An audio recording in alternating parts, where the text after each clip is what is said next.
I smell something. I swear. It smells burnt. I like to know where people stand so I know how to treat you accordingly. Baby trying to do it, I'm just doing me. I be working hard and they just want it free. Look at how I'm whipping, so they tripping now.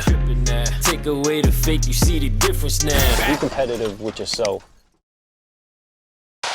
Hey, what's going on? This is Jsean. So today I wanted to talk about a little tech pickup. It's a microphone for podcasting. I don't know if you can see it on my desk, but I have a Rodecaster machine right here. Anybody interested in doing podcasts or anything like that, I think it's a great machine. Anybody who wants to use it for what I'm doing it for, like for this purpose, as far as YouTube or anything like that, it's a great machine. There's a lot of different advantages to it, but that's for a whole nother video or a different situation. Today I wanted to talk about what type of microphone that would be good or a great starting point, at least for doing something like this on YouTube videos, podcasts, and stuff like that. So besides just being a great machine by itself, the microphone that I have right here, it's a little pricey to some. I think it's like $400 or $500. It's great and it's renowned, very well known for broadcast purposes and stuff like that. A lot of people get the Shure SM7B and they use it for music purposes as well, but I feel like it's more of a well-rounded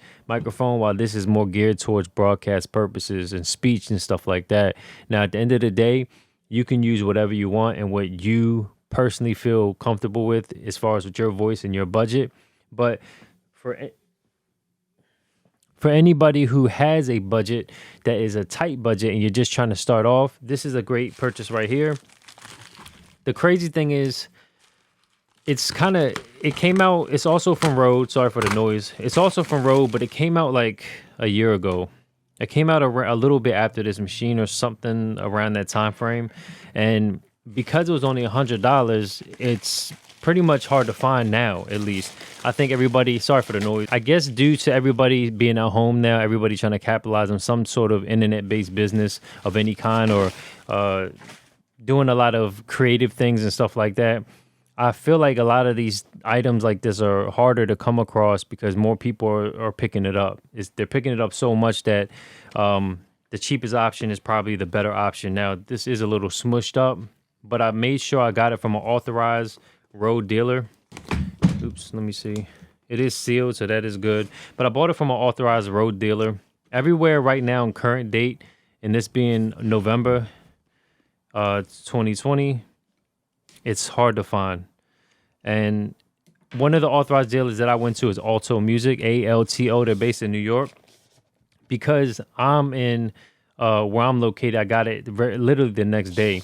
So with that being said, let me go ahead and show you some of the microphone and just the build quality. Now, I know there's a lot of people online who are going to do real technical tests, and they're going to do a lot of just basically techie type stuff. This right here is not going to be that. This is just kind of me talking you through it if you're somebody who's just been interested in it, despite what your budget may or may not be. So let's get right to it. Give me a second. Because at the end of the day, you won't know what you really want with sound equipment until you have it in your hand. The only thing is, I would just suggest if you're using it for speech purposes, that it sounds better, in my opinion, when it does have clarity, but it has a little bit of bottom end to it and not too much harshness, because the harshness is what kind of ruins it. Sorry about that. And the problem with the harsh factor is that in the beginning, you may not actually hear it, but as soon as you hear the sibilance, it's very hard to ignore it. So this is the microphone. I have to say, and this is, why is it so dusty? I'm not really sure. I have to be honest with you. I'm like, is this used or something? Not really sure, but sorry, the box fell. I have to say, this thing is super solid. It's almost like so solid, it's like unnecessary. Wow, that's kind of crazy. I thought about getting a Shure SM7B as a secondary.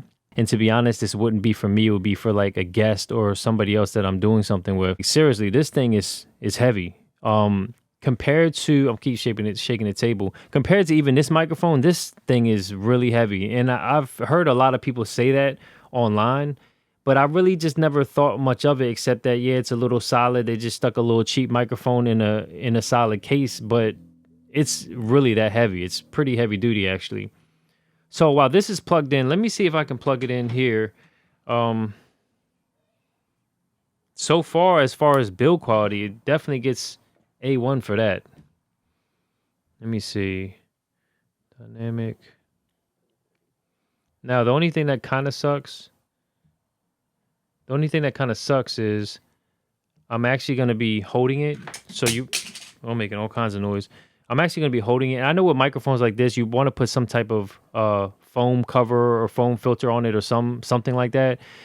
First of all, I don't want to spit in the microphone, despite if it has some type of internal pop filter or shock mount or whatever the case is. I always just like to cover it up for protection. It may alter the sound very slightly, but at the same time, I'd just rather have it like that to protect it. I feel like that's more important to me than the actual aesthetic of it, even though it does look nice as is.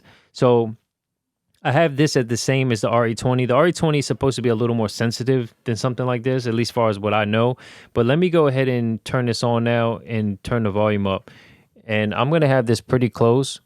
Now, you might hear some popping. So I'm going to try to talk a little softer so I don't accidentally, let me mute this other one. I want to make sure I don't accidentally pop have too much pops in it, but I want you to hear how it sounds with me pretty much a couple finger spaces away. I want to hear how this sounds. I don't even know how this sounds at the moment. I'm going to have to find out after the fact. Yes, you could talk off axis on the mic, but then you lose a lot of bottom end. So with that being said, listen to how this sounds. And yes, I know a lot of people want to hear the raw sound, but the problem with that is every preamp that you use will have different characteristics as well, as far as I don't want to get into that. It's a whole different video, but everything's going to play a part. So put it this way, whatever processors that I have on the RE20 is exactly what I have on this microphone as well. Have it on the same gain, same everything. So with that being said, this is a microphone check 1 2, microphone check 1 2, microphone check 1 2.